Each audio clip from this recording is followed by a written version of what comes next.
요나서를 봤습니다. 하나님을 만나는 방법.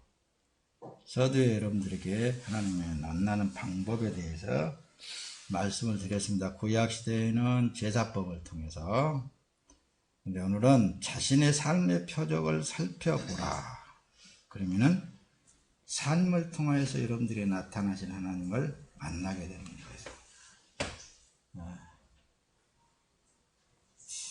또 여러분들이 정확하게 잘 이렇게 다른 생각을 갖고 온다든가 다른 저기를 가지면은 목사님 하는 말씀을 제대로 잘 인식을 못해요. 그러니까 늘 이렇게 말하죠. 성령에 의해서 전하는 말씀은 성령이 받아지는 사람한테만 그게 한마음 한뜻이 되어가지고 하나가 되어가지고 말씀이 정확하게 잘 들어가지는 거예요. 잘 들어가죠. 자신의 삶의 표적으로 살펴봐요. 표적. 예수님도 이제 뒤에 말씀을 띄울 텐데 표적을 나타내신 거예요. 표적. 뒤로 넘어가서 자, 천국 가는 길은 바로 십자가 외에 다른 거 없습니다. 오늘은 먼저 회개하라 천국이 옆에 왔다. 이런 제목을 적었어요. 요나서를 보고 본문 내용을 보게 되면은 본문에서도 얼마든지 2시간, 3시간, 4시간 계속 설교를 할 수 있습니다. 그러나 전자의 말씀을 드렸듯이 구약의 성도들의 삶에 대해서 잘 나타내주고 있고 그 삶에 있어서 신약으로 와서 예수가 없으면 안 되는 거라고 말했습니다. 예수가 지금은 구약에 있던 모든 삶에 있어서 다 이루신 분이 예수님이신 거예요. 구약의 삶을 통해서 예수가 들어오면은 그 삶이 순간순간도 나타날 수 있고 그 삶이 그냥 표면적으로 이렇게 삶이 사라질 수도 있고 그러는 거예요. 자, 먼저 그래서 요한복음 4장 24절에 서두에 이런 말씀을 드렸듯이 예수님이 사마리아를 지나가실 때 사마리아의 우물가에서 사마리아 여인을 만나가지고 하시는 얘기 가운데 하나님은 영이시니 예배하는 자가 신령과 진정으로 예배할지니라 그런단 말씀입니다. 그 앞전에는 여러분들 요한복음 4장 이제 쭉 1절부터 쭉 보십시오. 어떤 상황 속에서 이렇게 이제 사마리아 여인에게 예수님이 말씀하시는 내용인가. 그러니까 이 사마리아 여인이 그런다고 해서 25절에 여자가 이르되 메시아 구원자 곧 그리스도라 하는 이가 오실 줄을 내가 압니다. 그런데 그가 오시면 모든 것을 우리에게 알려주실 것입니다. 그 당대의 유대민족에게는 이 쌍놈들만 사는 동네가 사마리아인이다 그랬다 그랬죠. 그렇게 그러니까 이 여자도 예수님과 그 앞에서 대화 가운데 그러잖아요. 네 남편을 데려와라. 나는 남편이 없나이다. 그러니까 예수님이 그러는 거예요. 네 남편이 5 있는데 지금 있는 남편도 네 남편이 아니다. 옳다. 이렇게 얘기를 하면서 이제 이 얘기가 이렇게 이루어지는 거예요. 내가 아노니 그가 오시면 그러니까 그런 상황 속에서도 누구를 기다렸겠어요? 메시아를 기다렸다는 말씀입니다. 이게 가장 키포인트예요. 메시아. 나는 사는 삶이 참 낮에는 해처럼 밤은 달처럼 이렇게 살지를 못했어도 구세주가 오시면은 진짜 그분이 나를 다 가르쳐 주신다고 하더라고요. 이거예요. 그러니까 예수님이 그 여자한테 그러는 거예요. 예수께서 이르시되 내가 말하는 내가 바로 그로라 이렇게. 네가 지금 말하고 있지 않느냐. 메시아. 내가 바로 그다. 이렇게 하니까 그냥 물동이를 버려두고 동네로 가가지고 내가 메시아를 만났다. 이렇게 전파하는 내용이 여기 있습니다. 근데 오늘 지금 제목은 전혀 다르고 본문 내용도 다르고 그러지만은 성경 66권 내용을 종합해서 보면은 하나도 거리낄 게 없어요. 잘 들어보세요. 그래서 먼저 하나님은 우리를 창조하셨다는 것부터서 시작을 해야 돼요. 얘기를 하려면은 하나님이 우리를 창조하셨다는 것입니다. 그래서 피조물이라겠네. 피조물은 창조자와 같을 수 없어. 만들어졌기 때문에. 사람은 창조자의 영광을 위하여 창조되었단 말씀입니다. 그럴 거 아니에요? 창조자가 뭘 만들 때 자기를 위해서 만드는 것이지 누구를 위해서 만드는 것이지. 근데 자꾸 여기 이런 마음에서 벗어나는 거예요. 하나님을 믿는다, 하나님을 의지한다, 하나님을 사랑한다 그러면서도 이런 피조물의 위치의 마음에서 벗어나려고 해요. 하나님과 동등된 차원으로 들어가려고 해요. 왜냐? 처음부터서 조상이 선악과를 먹었기 때문에 그렇다고 말씀합니다. 이게 뭔가 조금 하나님하고 동등된 위치를 차지해 보려고 하는, 그러지 말고 회개하라 그럴 때는 원위치로 돌아가라 그 얘기야. 하나님 처음 창조할 때로 돌아가라 그 얘기입니다. 그래서 이사야 43장 13절은 과연 태초로부터 나는 거니 내 손에서 능히 건질 자가 없도다. 내가 행하리니 누가 먹겠느냐. 창조자가 행하고 있는데 피조물들이 뭐가 가타부타 할 수 있겠느냐, 무엇을 그걸 방해를 할 수 있겠느냐. 뭐 그 천주교에서 나오는 무슨 괴상한 영화들이 많이 나와가지고 뭐 사탄이 하나님하고 대적자인 것처럼 막 나와가지고 이렇게 막 사람을 홀리고 그러는데, 진짜 하나님을 알게 되면은 사탄은 대적자가 아니에요. 방해자일 뿐이에요. 방해자일 따는, 예, 하나님의 뜻을 방해하는 그런 역할을 근다고 해서 방해가 돼요?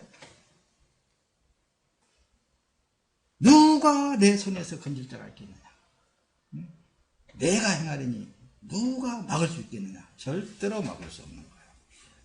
사탄 마귀, 그것도 피조물이에요. 하나님이란 피조물, 타락한 천사들 이렇게 나오잖아요. 알겠죠? 목사님이 자꾸 너무 열정적으로 하다 보니까는 막 목소리가 커지고 막 그렇습니다. 근데 하려고 할 때는 조곤조곤 사람도 적고 그러니까 조곤조곤 하려고 그러는데도 그게 잘 안 돼요. 이렇게 잘 들으세요. 먼저 죄가 과연 뭔가, 하나님과 관계성의 죄가. 그래서 하나님과 관계성에서 죄라는 것은 하나님과 관계성에서 떨어진 것이 죄다고 그랬죠. 그래서 이 죄의 단어를 볼 때는 히라보로 하마르티아로 되어 있습니다. 그 뜻을 보면 잘못한 거, 죄. 이렇게 관역을 향하여서 내가 활을 쫙 당겨갖고 쐈는데 실수로 목표에 도달하지 못한 거. 그러니까 모든 사람들은 다 너나 할 것 없이 누구를 막론하고 화살은 이미 당겨졌어. 떠났어. 관역을 향하여 떠났는데 빗나가게 되어 있어. 다 누구를 막론하고 다 이게 죄라고 그러는 하마르티아. 빗나갔다 그 말씀이다. 그래서 예수를 못 만나면 안 돼. 잘못 실수한 것을 그래서 되돌릴 수 없다니까요. 절대로 사람이 피조물이 어떻게 되돌리겠어요. 처음부터 다시 시작해야 된다는 말씀. 그래서 그걸 회개하라 이런 거예요. 회개하라. 의가 되신 예수 그리스도 안에서만 이게 의가 될 수 있는 거예요. 이해는 다 했고, 자 보세요. 이제 회개하라 이 말이 천국이 가까웠느니라 이렇게 세례요한도 그렇게 첫 백성들에게 말씀을 드렸고, 예수님도 회개하라 천국이 가까웠느니라 그렇게 한다는 말씀입니다. 이 언어사론에 풀었습니다. 메타노에오 바실레이아 앵기조라고 이렇게 기록이 되어 있습니다. 근데 그 뜻은 뭐예요? 다른 말이 똑같아. 돌아서라, 하늘 왕국이 내 옆에 왔다 이 얘기예요. 회개하라 천국이 가까웠느니라 그 얘기는. 자, 그래서 마가복음 1장 4절에도 그죠? 세례요한이 이르러서 광야에서 죄사함을 받게 하는 회개의 세례를 전파하니, 회개의 세례를 전파하니 뭐예요? 세례가 무엇이냐? 이 세례요한은 광야에서 요단강에서 세례 받으러 온 사람들 물속에다 깊이 깊숙이 집어넣다가 다시 빼올르면서 너의 모든 죄가 씻어졌다. 그렇게 끝나는 게 아니야. 골로새서에 가서 보니까 예수 그리스도의 십자가에서 죽을 때 나도 함께 죽어야 돼. 이게 진짜 성령 세례라고 하는 거예요. 그래서 여러분들에게 고백이 뭐냐? 기도의 고백이 뭐냐? 나는 주 예수 그리스도께서 십자가에서 피 흘려 죽을 때 나도 함께 죽었습니다. 예수님이 죽은 뒤 사흘 만에 부활하실 때 나도 함께 살았지 않습니까? 내가 그래서 살아도 주님의 것이고 죽어도 주님의 것인데 이게 고백되어지는 거예요. 제자들이 나가서 그렇게 회개를 외치잖아요. 자꾸 회개하라, 회개하라, 접바. 그렇게 그런 식으로 복음을 전한 거예요. 회개는 처음 피조물로 돌아가라. 너는 만들어진 하나님에 의해서 만들어진 피조물이니까 그분이 와서 회개하라 천국에 가까운 일 할 때는 돌이켜라, 돌아서라, 처음으로 돌아가라, 그거예요. 처음으로 안 돌아가면 안 된다니까요. 그래서 근데 유대민족이 망한 이유 중 하나가 죽은 본질을 버리지 못했기 때문에 그런다니까요. 자꾸만 죽었다라고 표현한 것이 뭐라고요? 창조주 하나님과 관계성에서 끊어진 거라니까요. 끊어졌는데 예수가 오셔가지고, 창조자가 오셔가지고 네 옆에 와 있다. 내가 이제 네가 살 수 있는 길이 있는데 내 안에 다시 들어와라, 이거예요. 쉽죠? 그 죽은 본질을 버리지 않는 행위에서 어떤 행위가 나오냐? 자꾸만 하나님의 법을 따라서 행하려고 하는 거예요. 자기 의를 주장하려고 그래. 이럴 때는 뭐가 뒤따른다고요? 종교심이 있어가지고 보상심리가 뒤따른다고 그랬잖아요. 모든 종교는 내가 이만큼 신에게 함으로 말미암아 신의 도움을 받아서 내 소원을 뭔가를 이루어 보겠다라는 그런 의식구조에 딱 잠재해 있어요. 그게 뭐냐? 종교적인 신앙생활 속에서 나오는 거예요. 그게 아니고 나 자신이 하나님에 의해서 만들어진 피조물인데 하나님과 관계성에서 떨어진 것 동시에 죽었다니까요. 나는 하나님 앞에서 죽은 거예요. 근데 그분이 오셔가지고 돌이켜라, 내 안에 들어오면은 네가 영원히 살리라, 그거예요.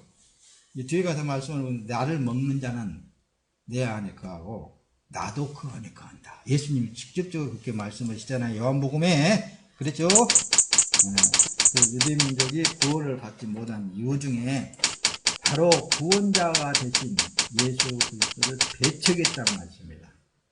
배척도 어떻게 했느냐? 율법과 규제로 월권 행위를 하는 거예요. 절대적인 심판자이시는 하나님이신데, 창조자이신데 어떻게 피조물이 그걸 가지고 창조자가 행하시는 일을 그렇게 행하는 그 자체가 하나님 앞에는 악이라고 그런단 말씀입니다. 자, 보세요. 그래서 천국에 왔다 하시는 일을 한번 보자, 그 얘기예요. 예수님이 행하시는 모든 일들이 전부 다 내가 너희들이 기다리고 있는 그다 행하는 일들을 봐라, 그거예요. 그래서 기적을 보인단 말이에요. 우리가 볼 때는 기적이죠. 뭘 나타내든지 기적을. 누구를 위해서 나타내시냐면은 나는 바로 너희들이 기다리고 있는 그 기적을 행한 예수야. 다시 말하면은 너희들과 구약시대에 함께 있어, 너희 조상들과 함께 있었던 여호와야. 나는 창조자 하나님이야. 이렇게 하고 나중에 가서는 나는 하나님의 아들이야, 그러잖아요. 요한복음 6장 26절에 예수께서 대답하여 가라사대 내가 진실로 얘기하노니 너희가 나를 찾는 것은 표적을 본 까닭이 아니라 떡 먹고 배부른 까닭이다. 떡 먹고, 떡은 어때요? 보리떡 5개, 물고기 2마리하고 많은 신명 5,000명을 먹이고도 12광기를 거두잖아요. 그런 표적을 보여주신다는 말씀입니다. 뭘 보여주냐? 내가 너희들에게 생명의 떡으로 왔다. 모세를 통해서 광야에서 만나가 내려가지고 너희들이 네 조상들을 살린 것 같이 그 만나를 먹은 자들은 다 죽었지만은 나를 먹는 자는 영원히 살 것이다. 그 얘기를 하시는 거예요. 여러분들이 보고 있는 예수님은 풍랑도 잠잠케 하시잖아요. 예수께서 이르시되 어찌하여 무서워하느냐. 믿음이 적은 자들아 하시고 곧 일어나사 바람과 바다를 꾸짖으신데 아주 잔잔하게 되구나. 그래서 내가 늘 폭풍이 올 때마다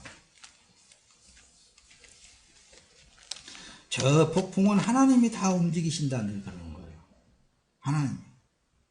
하나님이 움직이시는 거예요. 아니 다른 것도 다 하나님이 하시지만 특히 폭풍을 보게 되면은 저는 풍랑을 보게 되면 하나님이 하신다니까요. 오늘 요나스를 통해서 풍랑도 하나님이 그렇게 하시잖아요. 창조자 영생이요 천국이요 그분이 사람의 모양으로 오셔서 표적을 보이시며 인자는 하나님의 아들이다. 이렇게 예수님이 직접적으로 오셔가지고 유대민족을 향하여서 또 오늘도 우리에게 향하여서 말씀을 하시는 거예요. 나는 네 안에 있다. 그러니까 아무것도 염려하지 말아라. 그렇게. 그래서 요한복음 6장 14절에 그 사람들이 보는 사람들이 예수를 행하신 이 표적을 보고 말하되 이는 참으로 세상에 오신 그 선지자라 하더라. 예수 그리스도는 구원자로 오신 그것을 눈을 열고 보는 사람은 알 수 있는 거예요. 예수님 기적을 오늘날 우리는 현실로 봐야 됩니다. 현실로. 여러분들이 현실로 볼 수 있는 눈이 열려져야 돼요. 기적은 지금도 계속 일어나고 있어요. 예수. 여러분들 삶 속에. 그래서 구약 요나를 봤는데 예수님은 요나를 있잖아요. 요나를 예수님이 표적으로 말씀을 해요. 그래서 내가 구약 요나서를 여러분들과 함께 봉독을 하게 된 것입니다. 누가복음 11장 30절에 보면 요나가 느니네 사람들에게 표적이 된 것 같이 인자도 이 세대에 그러하리라. 무덤에 장사한 지 3일 만에 부활하실 것에 대해서 말씀을 하시는데 요나가 니느웨 성에 가가지고 밤낮 사흘길을 달려야 되는데 밤낮 하루길로 그냥 이들에게 회개치 않으면은 무너진다 그렇게 했는데도 베옷을 다 입고 회개했단 말씀입니다. 그러니까 예수님이 그때 당대에도 내 말을 듣고 너희들이 회개하면은 돌아오면은 내 안에 들어오면은 영생한다. 요걸 얘기를 하는 거예요. 또 이제 마태복음인가는 이렇게 지금 말씀하잖아요. 마태복음 16장 4절에 유대민족이 그러면 당신이 진짜 저희 같은 표적을 보여주십시오. 이렇게 자꾸 그러니까 표적만 자꾸 보기를 원한다는 말씀입니다. 약하고 음란한 세대가 표적을 구하나 요나의 표적밖에는 보여줄 표적이 없다 하시고 그들을 떠나가시니라. 어떤 표적을 또 말하세요? 요나가 물고기 뱃속에 사흘 동안이나 들어가서 있다가 다시 나오듯이 내가 예수님이 무덤에 사흘 동안이나 있다가 다시 부활하신 것을 너희들이 볼 때 그때야 깨달을 것이다. 이렇게 얘기하는 거예요. 그러니까 구약에 나타난 모든 일들은 메시아를 상징하고 있는 거예요. 메시아. 오실 예수를. 오신 예수를 놓는 이 시대에 살고 있잖아요. 그분이 직접적으로 요한복음 6장 48절에 그러잖아요. 내가 곧 생명의 떡이로다. 이렇게 말씀하신다 말씀. 누구든지 내 살과 내 피를 먹고 마시는다면 내 안에 그리고 나도 그 사람 안에 있겠다. 그렇게 말씀하신다. 뭐예요? 살과 피를 먹고.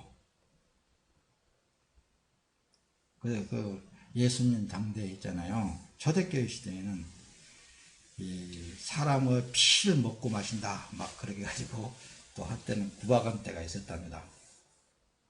근데 그게 아니잖아요. 실체를 알고 보면은 예수님 그 실체는 말씀이에요. 생명이에요. 그래서 삶 속에 여러분들이 말씀을 따라 이행이 되어진다면 그건 생명입니다. 그건 빛입니다. 세상에 빛이 되어야 됩니다. 여러분들은 내가 이 말씀을 행해야 되겠다 이런 게 아니라 그분을 인정하고 그분의 삶이라는 것을 인정하면서 사는 삶 속에 그분이 나타나서 그분의 뜻을 이루는 거예요. 알겠습니까? 그러니까 부지런히 움직여야 돼요. 부지런히. 주를 위해서.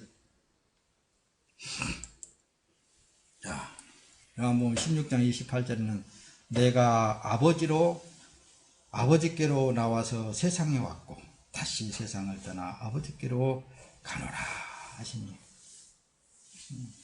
예수님이 내가 아버지 품에서 나왔는데 요나서로 다시 들어가서 보면은 그래요. 아버지의 품만큼 더 안전한 곳이 어디 있겠습니까? 요나가 바다에 던짐을 받았듯이 예수님도 이 세상에 던짐을 받았단 말씀입니다. 그러니까 요나를 뭐가 먹어버렸어요? 수월이라는 큰 물고기 속에 들어가 버린 것처럼, 바다 속에 들어가 버린 것처럼 세상은 어둡고 막막한 그런 세상 속에 예수님이 들어오신 거란 말입니다. 그런 쪽으로 이제 요나서를 또 풀게 되면은 굉장한 예수님의 그 고뇌와 그 요나의 기도 소리 보면 잘 보세요. 얼마나 고뇌 속에서 기도를 하는지. 그러니까 예수님이 세상에 던짐을 받았을 때는 그 거룩하신 분이 그런 모습으로, 그래서 이사야 선지자는 어떻게 그를 표현하고 있습니까? 모든 사람들에게 싫어버린 바 되고 그러는 질고를 너무 많이 겪어가지고 그야말로 모든 사람들한테 다 버림을 당하는 그런 표현으로 우리에게 하시면서 그러나 그가 찔림은 나의 허물을 인하여 그가 상함으로 내 죄악이 깨끗해진 거란 말씀입니다. 이런 내용으로 바로 이사야 선지자는 평을 하는 거예요. 그분이 그렇게 해 주었기 때문에 내가 다시 살 수 있었던 거예요. 그래서 그분이 친히 내 안에 들어오셔서, 여러분들 안에 들어오셔서 이제 살고 계시네. 그분처럼 흑암 가운데 갇히지는 않을 거예요. 그분이 함께하고 계시니까 너무 감사할 일이죠. 그렇죠? 내 말씀을 마칩니다. 사랑하는 성도 여러분, 이 세상은 어둠이에요. 세상에 접하고 들어가면 들어갈수록 여러분들이 고뇌에 빠질 수 있습니다. 그래서 요한일서 4장 5절에는 그러는 거예요. 저희는 세상에 속한 거로 세상에 속한 말을 하며 세상이 저희 말을 듣느니라. 사람의 말, 거기에 청종하려고 그러지 말고 하나님의 말씀을 청종하시고, 하나님의 그분 말씀이 여러분들 안에 있다면 그분의 말씀의 삶을 살아낼 수 있도록 기도하시기 바랍니다. 그러면 내 영광이 세상에 드러 나타나지 아니할지라도, 그분이 빛에 의해서 어둠에 의해서 말씀의 삶이 가려진다 한다 할지라도 하나님 앞에 여러분들은 인정받고 여러분들의 삶은 하나님으로부터 보장받는 삶이 되어지는 것입니다. 마귀는 내일이 있다고 늘 말을 한다고 그랬죠. 그러나 내일은 우리에게 없습니다. 내일이 있다 한다 하면은 여러분들 안에 임재하신 예수 그리스도께 있는 거예요. 그러니까 오늘 이 순간에 주님을 사랑하시기를 바랍니다. 말씀을 살아가시길 바랍니다. 그 말씀과 더불어서 하루하루를 충성스럽게 살아야 돼요. 이 삶이 되기를 예수님의 이름으로 축원합니다.